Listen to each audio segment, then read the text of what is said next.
시청자 여러분 안녕하십니까? 헬로티비 뉴스입니다. 경기도 북부청사에 주요 업무를 담당하는 국과 과가 옮겨왔는데요.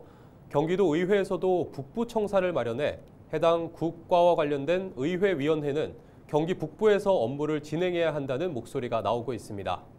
경기도의회 북부분원 설치위원회는 앞으로 도의회 북부청사를 유치해 보다 효율적인 의회 활동을 할 수 있도록 하겠다는 입장인데요. 자세한 내용 김성남 경기도의회 북부분원 설치위원회 위원장 전화 연결해서 자세한 내용 알아보도록 하겠습니다. 위원장님 안녕하십니까? 네, 반갑습니다. 경기도의회 북부분원 설치위원장을 맡고 있는 포천 출신 김성남 의원입니다. 네, 북부분원 설치 이후에 어떤 역할을 하고 있나요? 우리 경기도의회 북부분원 설치는 이제 우리 경기 북부 지역의 주민들을 위한 우리 의정 활동 강화를 위한 필수적인 과제라고 좀 생각을 합니다. 그래서 거기에 따른 법적, 제도적 정비, 재정 확보, 조직 구성 및 운영 방안이 마련될 수 있도록 이제 단계적으로 추진을 통해서 효율성을 극대화되도록 하는 안을 우리 위원님들과 함께 이렇게 하고 있습니다. 네, 북부 분원 설치 이후 경기도의회 북부청사가 필요하다는 의견이 있습니다. 이유가 뭘까요? 지금은 우리 그 북부 위원들님들이 북부청에 이제 업무가 좀 있을 경우에만 간혹적으로 좀 이용을 하고 있는 그런 실정이거든요. 네. 근데 이제 우리 북부청은 행정 2부지사를 비롯해서 일실 8구, 그다음에 일 담당관 34과에 건설, 교통, 철도, 항만, 평화협력, 노동, 이민사회국, 축산동물복지국 등 중요 부서가 여기 북부청에 좀 다 와 있어요. 네. 단순 그 도청 본부에서 모든 일을 할 수 없는 시스템이기 때문에 북부청사의 분원 설치를 함으로 해서 그런 관련된 상임위는 우리 북부청사로 옮겨와서 우리 경기 북부 주민들을 위한 그런 효율적인 의회 활동을 하고자 하는 그런 이유입니다. 네, 끝으로 경기도의회 북부청사 개청을 위해서 위원회에서는 어떤 역할을 하실 계획이십니까? 이제 그 우리 설치위원회가 그 늦게나마 이제 구성이 되었습니다. 그래서 몇 차례 회의를 마쳤고요. 이제 말하자면 걸음마 단계라고 할 수 있겠죠.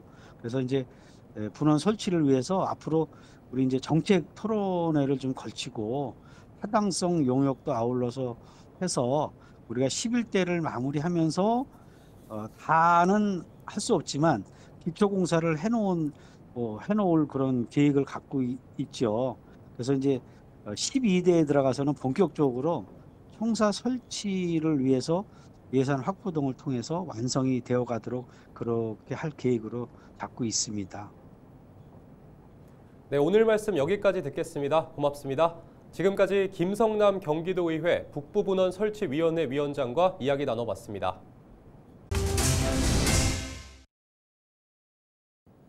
4월 2일 경기도의원 보궐선거 선거운동이 20일 시작됐습니다.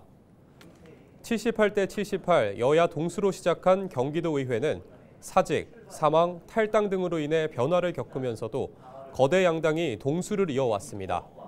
현재 도의회는 더불어민주당 76명, 국민의힘 76명, 개혁신당 1명, 무소속 1명 등으로 구성됐습니다.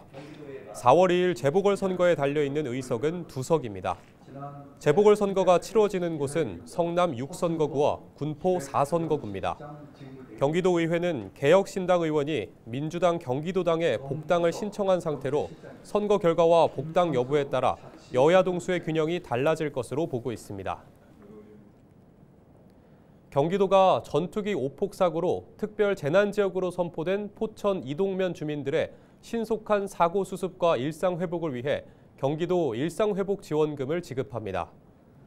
경기도는 4월 1일부터 15일까지 주민 1인당 100만 원씩 피해 주민 약 5,900명에게 일상회복지원금을 지급한다고 밝혔습니다. 경기도 일상회복지원금 지급을 희망하는 주민은 이동면 장암리 작은도서관, 도평리 도리돌 문화교류센터, 연곡 1, 2 마을회관, 노곡 1, 2 마을회관 4곳에서 포천시 재난기본소득과 함께 신청하면 됩니다. 지급 대상은 이동면 전 주민입니다.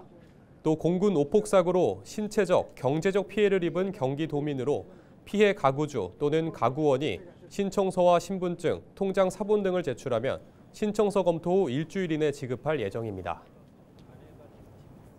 양주시가 추진 중인 교육발전특구 시범사업이 교육부 장관상을 수상했습니다.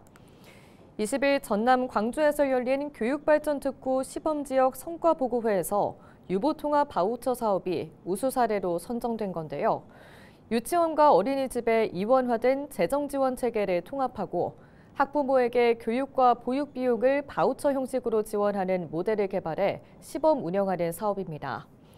강수현 양주시장은 앞으로도 시민 누구나 필요한 교육 기회를 적기에 제공받을 수 있도록 최선을 다하겠다고 소감을 밝혔습니다.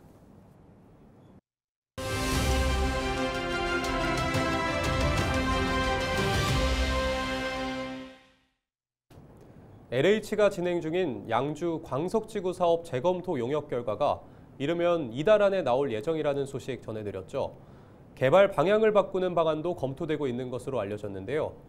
오랫동안 광석지구 재추진 필요성을 강조해온 이영주 경기도 의원은 반갑진 않지만 필요한 고민이라는 의견을 전했습니다. 김신혜 기자가 이 의원을 만나 자세한 이야기 들어봤습니다.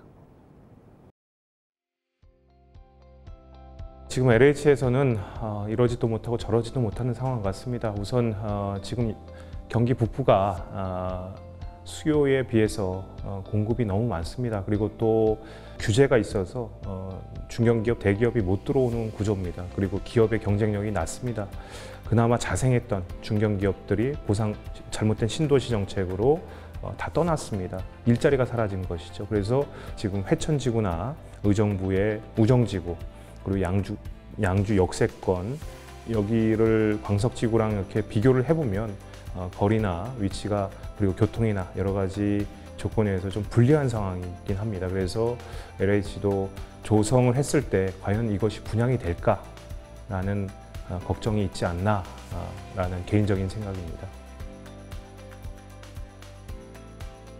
지금 LH에서 지금 유통단지 그리고 스마트 실버타운 그리고 마지막으로 데이터 센터를 건의를 했는데 우선 LH에서 전환을 한 거에 대해서는 반갑지는 않습니다. 솔직히 저도 원한대로 추진됐으면 하는 바람입니다. 하지만 우선 광석지구가 분양이 안 되면 더 큰 숙제가 우리 주민에게 그리고 우리 지역에 더 큰 숙제로 밀려올 것입니다. 그래서 LH의 그 세 가지 대안에 대해서는 반갑지는 않지만 또 우리가 고민을 해야 된다고 생각을 합니다. 제가 봤을 때는 유통센터와 스마트 실버타운은 투자자가 없을 것 같습니다. 저도 광석지구가 좀 AI 데이터 센터로 좀 거듭났으면 좋겠고 또 경기도에서도 이런 장치산업 그리고 이어 관련된 산업들이 같이 좀 들어와서 지역 경제가 좀 활성화됐으면 합니다. 우리나라 그 신도시 정책이 너무나 잘못되어 있습니다. 우선 신도시가 발표되기 전에 우선 교통이 우선돼야 된다고 저는 생각을 하고요. 그리고 또 가장 중요한 건 자족할 수 있는 그런 신도시가 되어야 합니다. 그게 일자리입니다. 기업은 떠나고 그리고 지금 저출산 고령화, 초고령화 사회에 진입하면서 경기 북부 지역이 너무나 지금 재정적으로 힘들어지고 있습니다. 이런 문제들을 LH나 경기도에서도 인지하셔서 앞으로 신도시 정책에 있어서 좀 제고가 좀 필요하지 않나 생각을 합니다.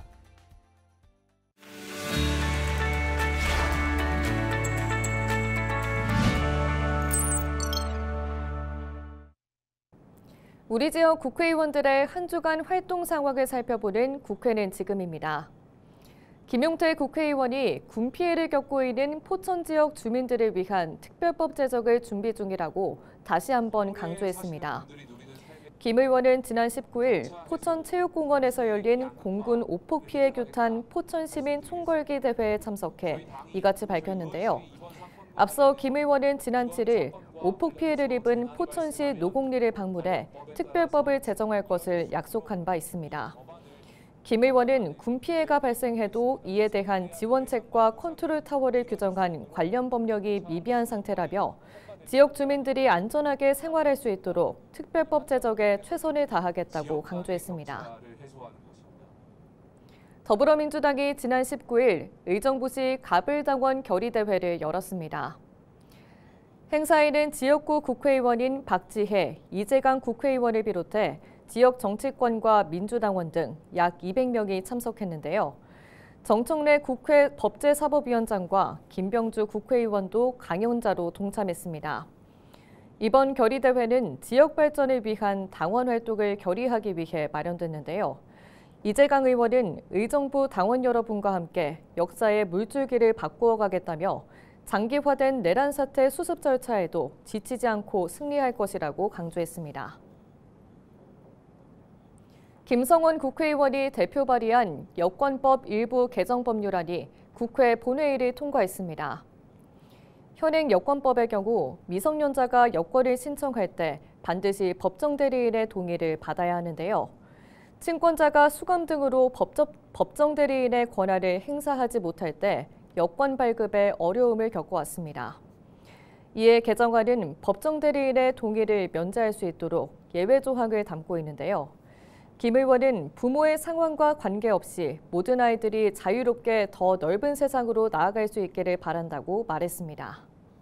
지금까지 국회는 지금이었습니다.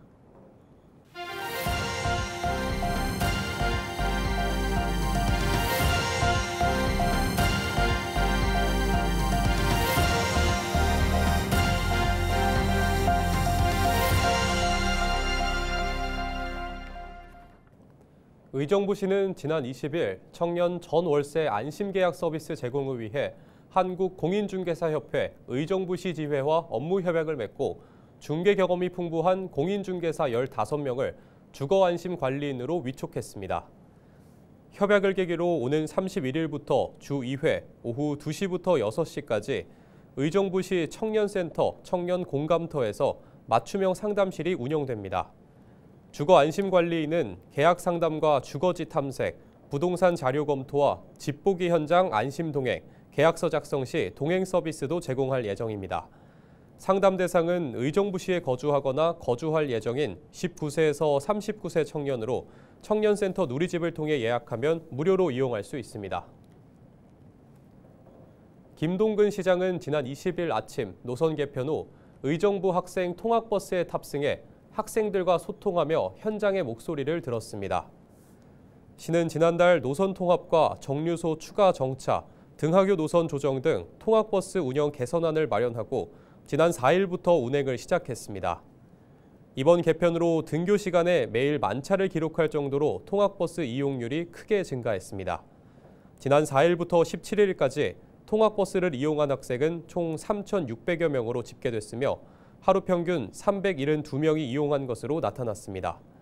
하교 노선 조정 효과로 하교 이용 학생 수는 하루 평균 139명으로 전년 48명 대비 약 3배 증가했습니다. 김동근 시장은 앞으로도 편하고 안전하게 학교, 학원, 집을 이어주는 이용자 중심의 통학버스 환경을 만들도록 노력하겠다고 밝혔습니다. 포천 지역 내 중고등학생의 통학을 지원하기 위한 학생 전용 통학버스 포춘버스가 24일부터 본격 운영합니다. 포춘버스는 45인승 전세버스로 포천권역과 서울권역 2개 노선으로 나뉘어 학생들의 등하교를 지원할 예정입니다.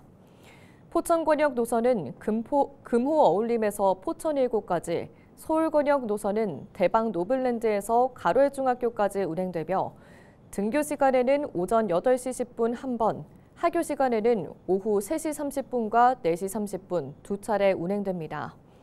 포춘버스의 노선도와 운행 시간은 포천시청 누리집 또는 각 학교 학부모 공지 시스템에서 확인할 수 있습니다. 이상으로 뉴스를 마칩니다. 저희는 언제나 지역민 여러분과 함께합니다. 시청해주신 여러분 고맙습니다.